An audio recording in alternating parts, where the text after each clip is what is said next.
नमस्कार भाइयों और बहनों, मेरे चैनल वरदान पर आपका स्वागत है। आज मैं आपको सोमवती अमावस्या की पौराणिक एवं प्रचलित कथा सुनाने जा रही हूँ। एक गरीब ब्राह्मण परिवार था। उस परिवार में पति पत्नी के अलावा एक पुत्री भी थी।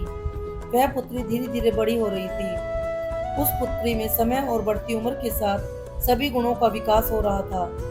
वह लड़की सुंदर, संस्कारवान एवं गुणवान थी, किंतु गरीब होने के कारण उसका विवाह नहीं हो पा रहा था। एक दिन उस ब्राह्मण के घर पर एक साधु महाराज पधारे। वो उस कन्या के सेवा भाव से काफी प्रसन्न हुए।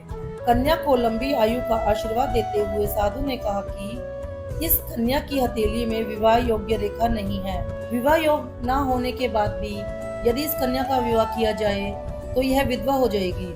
तब ब्राह्मण दंपत्ति ने साधु से उपाय पूछा कि ऐसा क्या करें इसके हाथ में विवाह के योग बन जाए। साधु ने कुछ देर विचार करने के बाद अपनी अंतर्दृष्टि से ध्यान करके बताया कि कुछ दूरी पर एक गांव में सोना नाम की धोबिन जाति की एक महिला अपने बेटे और बहू के साथ रहती है, जो बहुत ही आचार विचार और संस्कार संपन्न एवं पति परायण है। यदि यह कन्या उसकी सेवा करे और वह महिला अपनी मांग का सिंदूर उसको दे दे और उसके बाद इस कन्या का विवाह हो तो इस कन्या का वैधव्य योग मिट सकता है। साधु ने यह भी बताया कि वह महिला कहीं आती जाती नहीं है। यह बात सुनकर ब्राह्मणी ने अपनी बेटी से धोबिन की सेवा करने की बात कही। अगले दिन कन्या प्रातःकाल ही उठकर सोना धोबिन के घर जाकर साफ सफाई और अन्य काम करके अपने घर वापस आ जाती। एक दिन सोना धोबिन अपनी बहू से पूछती है कि तुम तो सुबह ही उठकर सारे काम कर लेती हो और पता भी नहीं चलता। बहू ने कहा, माँ जी, मैंने तो सोचा कि आप ही सुबह उठकर सारे काम खुद ही खत्म कर लेती हैं। मैं तो देर से उठती हूँ। इस पर दोनों सास बहू निगरानी करने लगी कि कौन है जो सुबह सुबह आकर घर के सारे काम करके चला जाता है।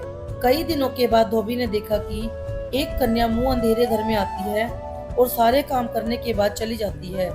जब वह जाने लगी तो सोना धोबिन उसके पैरों पर गिर पड़ी।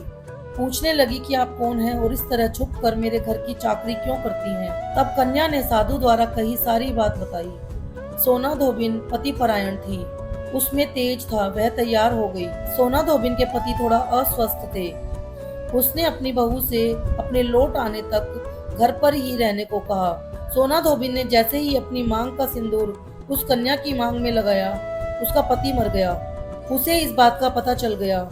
वह घर से निराजल ही चली थी, यह सोचकर कि रास्ते में कहीं पीपल का पेड़ मिलेगा तो उसे भवरी देकर और उसकी परिक्रमा करके ही जल ग्रहण करेगी। उस दिन सोमवती अमावस्या थी।